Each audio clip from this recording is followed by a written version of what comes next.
Ngayon, subukan naman natin magluto ng dinakdakan. Sa pagluluto nito, sa una mo lang hindi alam. Pero pag napanood mo tong video na to, kayang-kaya mo na tong gawin. Pwedeng pang ulam at pwede ring pampulutan.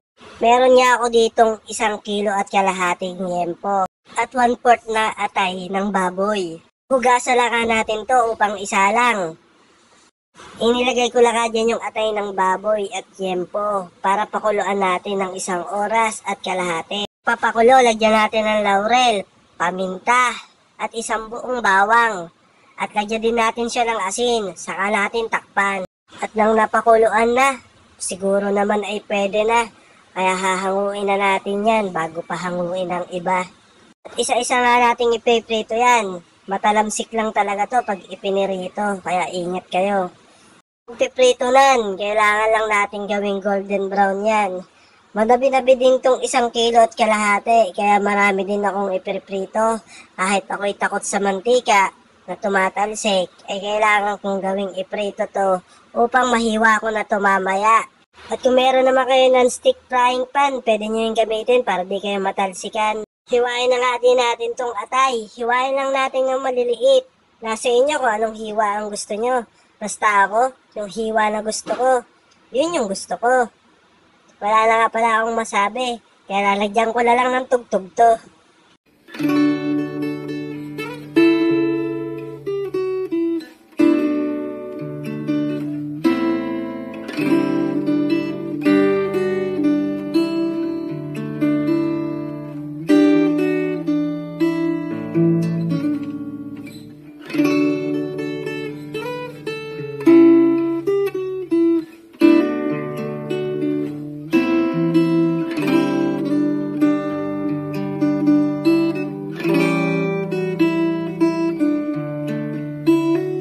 Tapos ko na nga palang hiwain lahat, kaya isusunod ko na tong siling haba na nabili ko.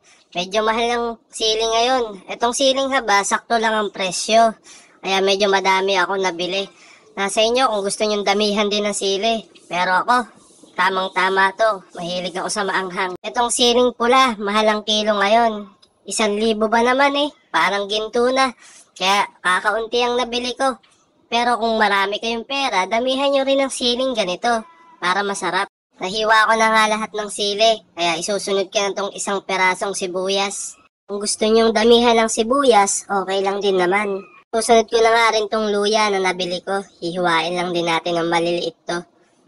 Sa kahit anong larangan nga pala, kailangan lagi kang masaya sa ginagawa mo para maganda yung resulta. At pag masaya ka sa mga ginagawa mo, marerelax ka pa, hindi yung kabigatan sa puso mo. Kaya nga ako nagluluto kasi ito yung gusto ko. O siya, maghihiwa na pala ako ng kalamansi. Ilalagay ko na dito sa mayonnaise na nabili ko. Lalagyan ko din to ng Knorr liquid seasoning at konting asin at konting paminta, pampalasa. Hahaluin lang natin to hanggang magsama-sama sila. At saka natin ibubuhos yan at hahaluin. Sa tingin ko nga ay pwede na to. Salamat nga pala sa panonood. Lagi mong tatandaan, pwede kang mag-work in silence kasi bandang huli, hindi rin naman talaga susuporta yung ibang friends and relatives mo. Ang biggest supporters mo ay mga strangers. Lagi mong tatandaan, hindi mo magiging supporters ang ibang friends and relatives mo. Kasi ang kilala nila ay yung dating ikaw, kaya hindi sila gaanong kaelip sa'yo. And it's all good, hindi naman importante na lahat ng tao ay maging fan mo. Sabi ko nga kanina, gawin mo lang kung saan ka masaya.